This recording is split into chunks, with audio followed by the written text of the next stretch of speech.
Groupe Pelou, l'immobilier bien plus encore présente. Le Grand Matin Week-end Sud Radio. Osez investir, Thomas Binet.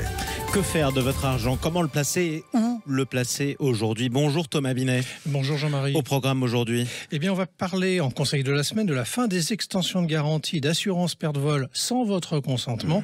Ensuite, on va inviter à nous rejoindre sur le plateau de Osez Investir Corinne Bérec, vice-présidente d'Orpi, réseau d'agences immobilières, pour parler des ventes dans les régions en France. On va oublier un peu Paris cette semaine. Ce serait une bonne chose d'ailleurs. Et on terminera avec un compte bancaire qui finance la transition énergétique.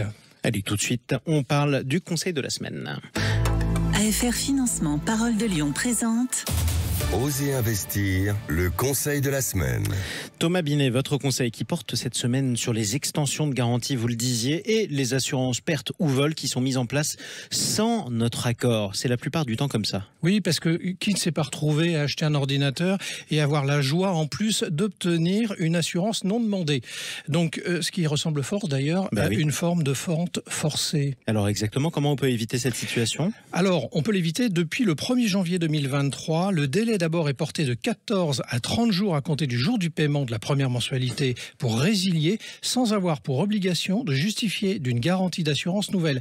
À l'issue de cette période, vous êtes généralement engagé pour une période d'1 an avec possibilité de résilier avec un mois de préavis. C'est quand même incroyable, c'est pratique. Est-ce qu'il y a d'autres mesures qui sont prévues pour s'en sortir? Alors, à compter de janvier 2024, le contrat d'assurance devra revêtir une signature différente du contrat d'achat. Pour bien le différencier, l'assureur devra chaque année envoyer à l'assuré une information sur le montant des primes à venir, ainsi que toutes les modalités pour pouvoir résilier son contrat. En d'autres termes, un peu de transparence, ça peut pas faire de mal. Thomas Binet, on accueille tout de suite votre invité. Corinne Bérec, bonjour à vous. Bonjour. Vous êtes vice-présidente d'Orpi. Alors en quelques mots, Orpi qu'on ne présenterait plus normalement, c'est une coopérative qui regroupe 1350 agences immobilières, 9000 collaborateurs. Vous vous positionnez comme un facilitateur de projets pour les vendeurs, pour les acquéreurs aussi, les bailleurs, les locataires et même les syndics de copropriété. Vous êtes l'invité de Thomas Binet. Vous savez, Jean-Marie, avant qu'on commence l'interview de Corinne, que Orpi a un point commun avec Sud Radio. Ah, lequel? L'année de création, 1966. Formidable. Bonne année, exactement, vous savez tout sur le réseau. Bienvenue Corinne Bérec sur Osez Investir. Corinne, on vous reçoit aujourd'hui pour parler effectivement des transactions en région. Mais juste avant qu'on parte sur ce sujet-là, je voudrais qu'on parle un petit peu de l'audit énergétique parce que c'est une nouvelle réglementation, on en parle beaucoup dans les médias et sur Sud Radio en particulier, qui est en train d'intervenir, qui concerne les propriétaires de maisons individuelles et d'immeubles en monopropriété, dont le diagnostic de performance est classé en F ou G pour que tout le monde soit au clair sur le sujet.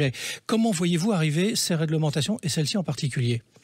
Alors effectivement, elle existe. C'est la suite de la loi de 2021 climat et résilience. Cette loi, elle existe, donc il faut qu'on la connaisse. Il faut que nos conseillers chez Orpi soient formés pour bien conseiller leurs clients.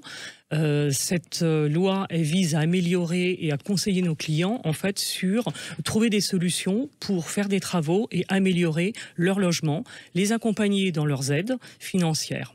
Donc, et puis, au final, surtout, diminuer leur facture énergétique. Donc, c'est pas forcément une menace? Ça peut être une opportunité. Alors effectivement, c'est problématique. Ça ajoute en fait, ça complexifie les démarches de mise en vente, mais en fait, il faut la voir comme un réel bénéfice. Le bénéfice, c'est qu'en 2023, on a des problèmes mondiaux. On manque d'eau. Les pays sont de plus en plus énergivores. Donc, trouvons une solution et faisons de cette loi un atout pour nos clients. Grâce à nos conseillers formés, il faut accompagner nos clients sur cette nouvelle loi.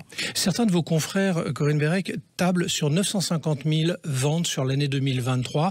Alors on part de très haut, on a connu les années précédentes des succès jusqu'à 1,2 million. Est-ce que d'abord vous considérez que ce 950 000 est à peu près cohérent, sachant qu'on est début avril? Tout à fait. 950 000, si on arrive donc en fin d'année à 950 000 ventes, c'est normal, c'est un marché classique. Effectivement, on partait de très haut, vous avez rappelé que c'était 1,2 million. Notre marché, il est effectivement complexe actuellement, il est anxiogène, mais il n'est pas tout noir. Les Français ont besoin de se loger, c'est quand même la première dépense en France, le logement, et ils ont des besoins de logement, et ils ont surtout l'envie de se loger. Alors, comment se passe, on va justement attaquer le sujet des régions, c'est celui qui nous intéresse ce matin. Comment ça se passe en région? Parce qu'on chaque fois qu'on parle évidemment de l'immobilier, on parle de Paris, je disais en mon introduction, donc ça prend beaucoup de lumière. Mais en région, est-ce qu'il y a des métropoles qui fonctionnent, des métropoles qui ont des difficultés? Globalement, de façon globale, quel est votre point de vue aujourd'hui? Alors, le marché est disparate. Donc en fait, ça dépend des régions. On a des régions qui souffrent avec une baisse enregistrée des prix de vente. Ce qu'on peut dire partout en France, c'est quand même on a une baisse de volume des compromis de vente. On est à moins 25%. Mais on a des villes qui baissent un peu plus fortement. Ça peut être le cas de Bordeaux, Nantes, mais qui avait énormément en fait évolué et augmenté ces dernières années. Et on a des villes qui continuent leur progression et qui se portent bien. Je peux vous parler du Havre, on est à 8,9% d'augmentation, Marseille à 11%, ou alors des villes plus surprenantes, Grenoble, Saint-Étienne, Dijon, où les marchés se portent bien. Pourquoi c'est plus surprenant pour vous ? Parce que c'est des villes, en fait, on n'a pas beaucoup l'habitude d'en parler. Et puis, en fait, ça a été des mouvements. En fait, beaucoup de gens sont partis des grandes villes et ont découvert des villes comme Grenoble ou Saint-Étienne ou Dijon. Et puis Saint-Étienne a longtemps été la ville la moins chère de France, d'ailleurs. Oui. Est-ce que vous pensez qu'il y a des villes sur lesquelles il faut investir aujourd'hui, que vous pourriez nous évoquer d'ailleurs, plus que d'autres ?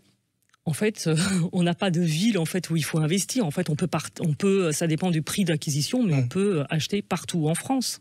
Oui, mais il y a des villes qui sont peut-être plus attractives parce qu'il y a un marché de la location qui est plus dynamique derrière, par exemple. On a un marché qui est très dynamique sur Limoges, par exemple. On a beaucoup de biens en vente. On a un marché qui est très dynamique. Les biens ne restent pas en location. On a une rentabilité qui reste très très forte. Et alors, par opposition, est-ce qu'il y a des régions qui sont beaucoup plus compliquées aujourd'hui d'appréhender ? Les régions qui ont et les villes qui ont très très très fortement augmenté, c'est le cas de Nantes qui avait subi une très grosse hausse. C'est également le cas de Bordeaux. Oui, alors, vous l'avez évoqué tout à l'heure, justement, Bordeaux et Nantes. Vous dites qu'effectivement, c'est des villes qui rencontrent des difficultés aujourd'hui parce qu'elles avaient beaucoup progressé. En fait, leur point commun, c'est qu'elles sont montées très très haut. Bordeaux, on le sait, le tramway, tout ce qui avait été engagé par Alain Juppé, l'ancien maire, qui avait poussé beaucoup sa ville. Et du coup, ils sont montés trop haut. C'est pour ça qu'ils redescendent beaucoup plus vite au regard du contexte ?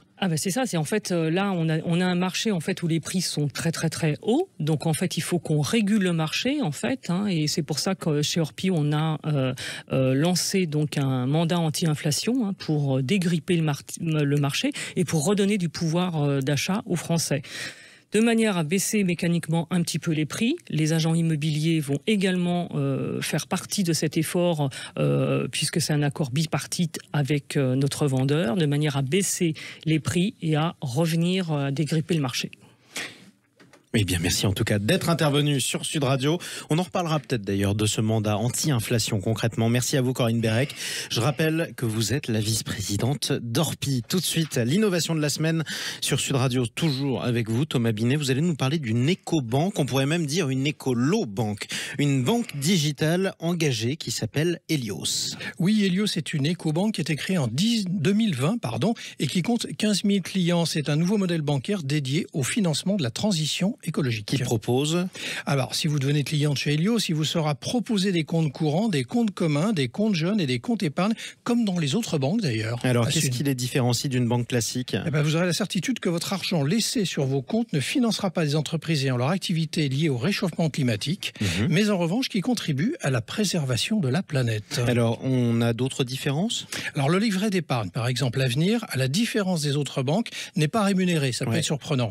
Mais il sert à financer des projets écologiques. Pour exemple, ils ont financé une centrale solaire en Nouvelle-Calédonie, justement, avec les intérêts qu'ils ont préservés. Bon, ça coûte combien tout ça ?